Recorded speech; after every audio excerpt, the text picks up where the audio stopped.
एक लड़का को शंकर जी ने वरदान दिया आदमी से, कहा कि तुम्हारे एक बेटा नहीं है, होगा, तुमने मेरी पूजा की है, पर वो बताओ 100 साल का चाहिए कि 1 साल का चाहिए। तो कहा 100 साल का क्या करेगा?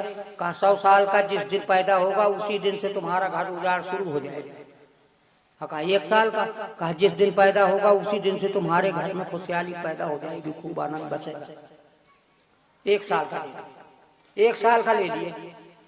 अब वो दिन गिनता रहा पिता, जो आवे, बिल्ली आवे, कुत्ता आवे, आदमी आवे, विचार सबको प्रणाम करे, कहना ना पड़े, वो तो कोई आ जाए सबको प्रणाम करे। 1 साल का बच्चा सबको प्रणाम करे।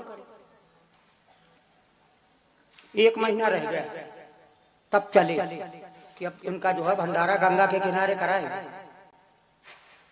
इसको मर जाना है 1 महीने बाद। रास्ते में सप्तऋषि मिल गए, तुरंत उसको कहना थोड़ी पर प्रणाम करो, चरणों में गिर। सप्तऋषि ने कहा दीर्घायु हो बच्चा, दीर्घायु हो। तो पिताजी बोले दीर्घायु कैसे रहोगे, 20 दिन की आयु है इसकी, केवल 20 दिन। सप्तऋषियों ने आंख बंद मारी, ये तो यार सही है, शंकर जी ने इसको 1 साल का दिया।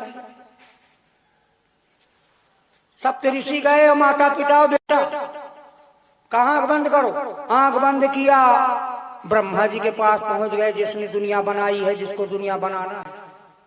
उसने ना देखा ना सुना, बच्चा तुरंत पहले नया चेहरा देखा, प्रणाम किया। ब्रह्मा जी कहते चिरंजीवी भाव। अब सप्तऋषि बोले हम तो निश्चिंत हो गए, अब तुम जानो, अब हमारे ऊपर का भार तुम्हारे ऊपर चला गया, अब तुम जानो, तुम्हारा काम जानो। देखा, अरे ये तो भैया चलो विष्णु भगवान के पास।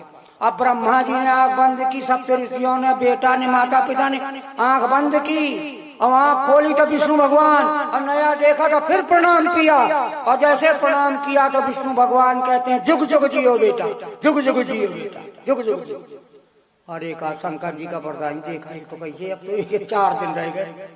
आंख बंद की शंकर जी के पास, और जैसे शंकर जी नया चेहरा दिखा, प्रणाम किया, शंकर जी ने जैसे प्रणाम करते देखा, उन्होंने भी कहा जुग जुग जियो, जुग जुग जियो। अब सब कहते हैं बताओ पहले वाला तुम अपना वरदान ठीक करोगे कि आज वाला वरदान? आपने कहा 1 साल की उम्र है इसकी, और 2 दिन रह गए, ये मरने वाला है, अब क्या करोगे? आशीर्वाद कोई तो झूठा पड़ेगा, कल कोई ना झूठा पड़ेगा। शंकर जी कहते दोनों रहेंगे। कैसे रहेंगे दोनों? विष्णु कहते हैं, ब्रह्मा कहते कैसे रहेंगे? अरे कहा है मैं इनसे जो वरदान दिया है, इनको मृत्युलोक के दिनों में थोड़ी मैंने दिया है। तो कहा किस तरह से दिया है? कहा मैंने अपने दिनों से दिया है, अर्थात सतयुग, द्वापर, त्रेता, कलयुग, जब 4 युग बीत जाते हैं तब शंकर भगवान का 1 दिन होता है, इसलिए मैंने अपने दिनों में दिया। आशीर्वाद भी रहेगा, अजीवित भी रहेगा। उसी का नाम है मार्कंडे ऋषि, आज भी है। तो भैया प्रणाम करने से परिणाम बदलता है, प्रणाम करना चाहिए, बिना प्रणाम के कुछ नहीं।